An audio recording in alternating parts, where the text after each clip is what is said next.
In this video, I will go over the homework that follows the lecture 4.2, doing calculus with inverse trigonometric functions, and in particular, in this video, I will focus on differentiation. So, as always, I hope you watched all these video lectures, as I will be referencing that material and expecting you to be familiar with it. So let's go ahead and take a look at the homework. And the first problem is find the derivative of cosecant inverse of 7x cubed plus 9. And in order for us to do this problem, we have to recall the fact that the derivative of cosecant is a well-known, cosecant is one of the standard functions whose derivative we should know. I don't remember it off the top of my head, so I'm just gonna go to the lecture real quick and look up the derivative of cosecant. So it's going to be right over here. Right, so derivative of arc cosecant or cosecant inverse, it is -1 over the absolute value of x, square root of x squared minus 1. Excuse me. So to find the derivative of the given function, we are going to acknowledge that we have a composition of two functions. So we're going to be doing the chain rule, and the derivative of cosecant inverse of another function according to the chain rule is the derivative of cosecant with the function plugged in instead of x, and all that multiplied by the derivative of g. So in our case, we plug everything in according to this rule, so we're going to have -1 over the absolute value of 7x cubed plus 9 times square root of 7x cubed plus 9 squared minus 1, and all that is multiplied by the derivative of g, which is 21x squared, and that's it. So let's go ahead and enter this answer.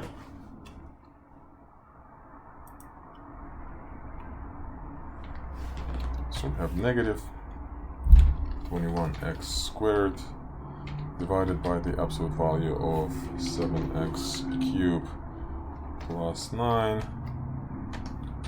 times the square root of 7x cubed plus 9 squared minus 1.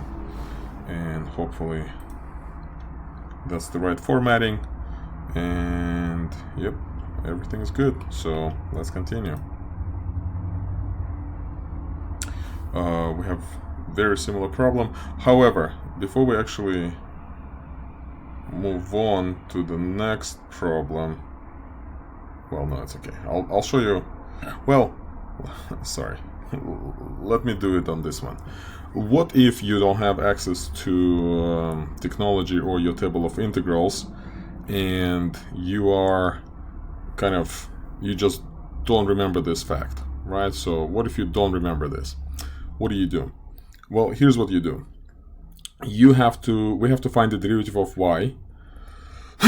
Y is the cosecant inverse, so that means if you apply the cosecant to both sides of the definition of the function, you're gonna get this. And now if you apply the derivative, on the right side you have a simple polynomial, so this is your 21x squared. On the left hand side we have a derivative of cosecant, so we do need to remember that one. Derivative of cosecant is negative cosecant y times cotangent y times y prime by the chain rule. So we know that y prime, if you try to isolate the y prime now, it's going to be negative 21x squared, and it's going to be multiplied, well, we can write it as a ratio, right? So it's going to be negative 21x squared divided by cosecant y and cotangent y. And what is y? Y is cosecant inverse of some expression. So at the end of the day, we end up with cosecant of cosecant inverse of 7x cubed plus 9. And we also end up with cotangent of cosecant inverse of 7x cubed plus 9. And these are the types of expressions that we did learn how to simplify in trigonometry. So using our trigonometry skills, we should be able to kind of figure out the answers to these two questions and then plug those answers into the denominator, and then finally figure out this answer, which will be equal to the answer that we obtained by differentiating, assuming that we know this formula. So there are multiple approaches. So if you don't remember one, then you should know the other one. So now let's move on to this problem. Derivative of this function can be found by first understanding that we have a composition of two functions. So we do need to know the derivative of cosine inverse. The derivative of cosine inverse function is, if you remember it, good. If you don't remember it, I think it's right here. So we know that derivative of cosine inverse of g is equal to negative 1 over square root of 1 minus x squared. We'd rather have g, not x. And by the chain rule, we would have to multiply by g prime, right? So this is the plan. And in our case, we have derivative of y. It's going to be negative 1 over square root of 1 minus 1 over 8x plus 3 squared. And we multiply by the derivative of 1 over 8x plus 3, which is also a composition of a reciprocal function and a linear function. So we should be able to find its derivative using the chain rule. That's the answer. So let's go ahead and enter it. We have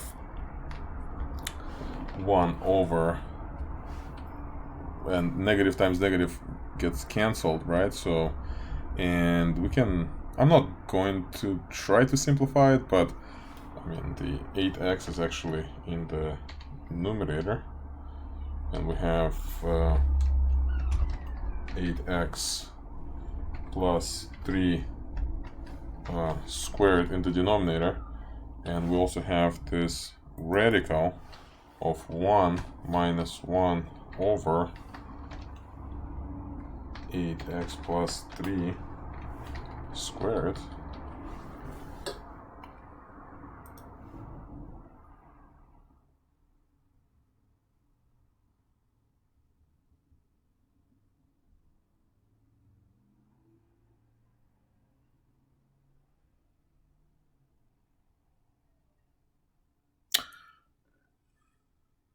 Well, great. So let's see.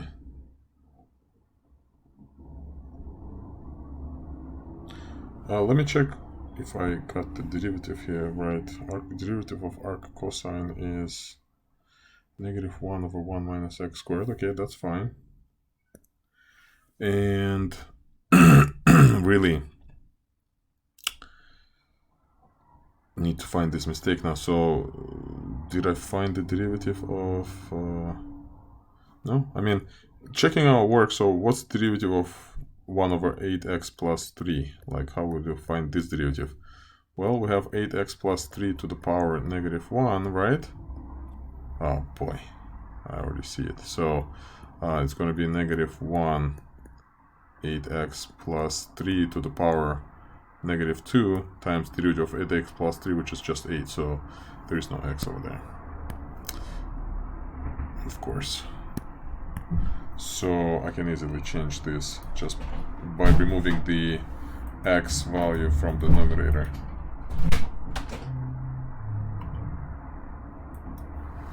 And this should work. Alright, so let's do another problem.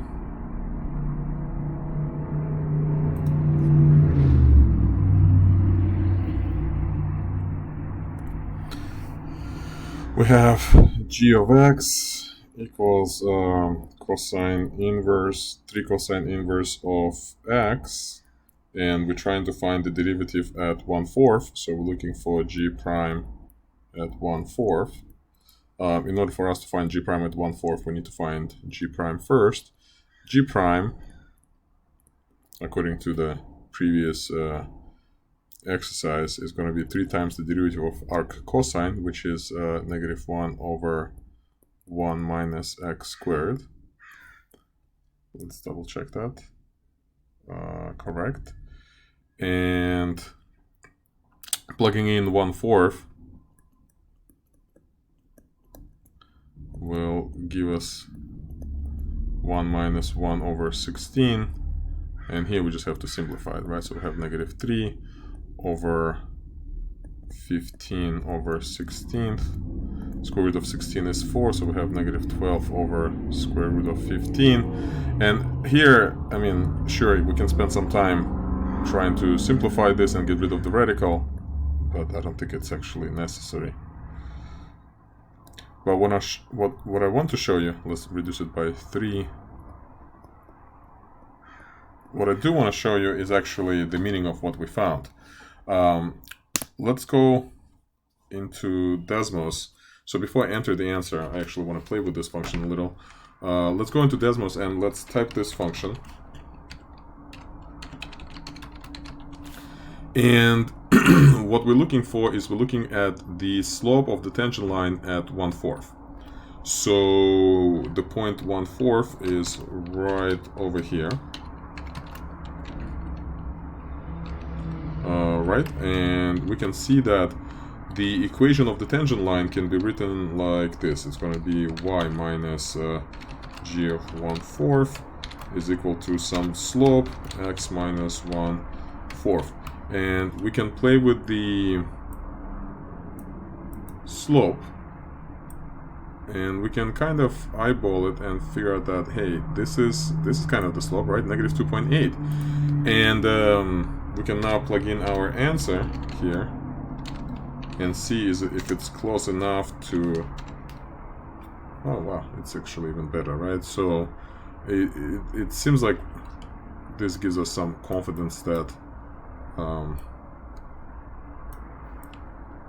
our answer that we found is actually correct. Look at this, it's beautiful, right? It fits right in there. So I'm very confident that we got the right answer. Let's go ahead and enter it.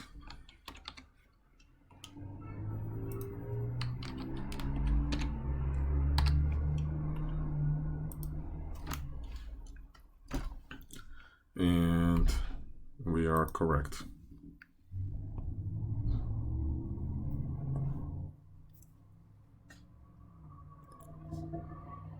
Next problem.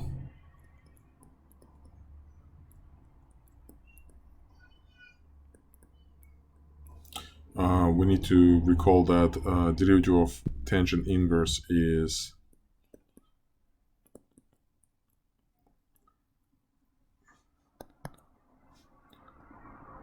derivative of tangent inverse of some function is 1/1 plus the square of the function times by the chain rule times the g prime.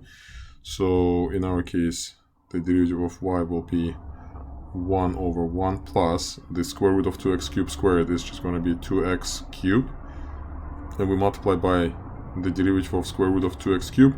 But recall that square root of 2x cubed is just, it's the square root of some function, right? So it's also composition. So if we have a square root of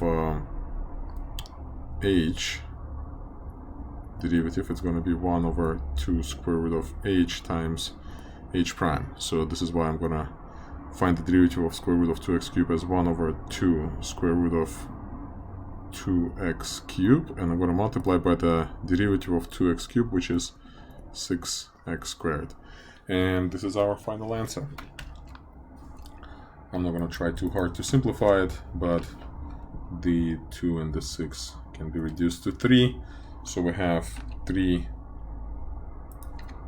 squared in the denominator.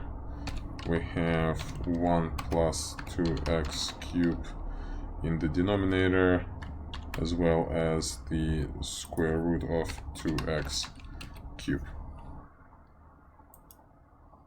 And we can probably reduce some powers of x, but in this case it's not necessary.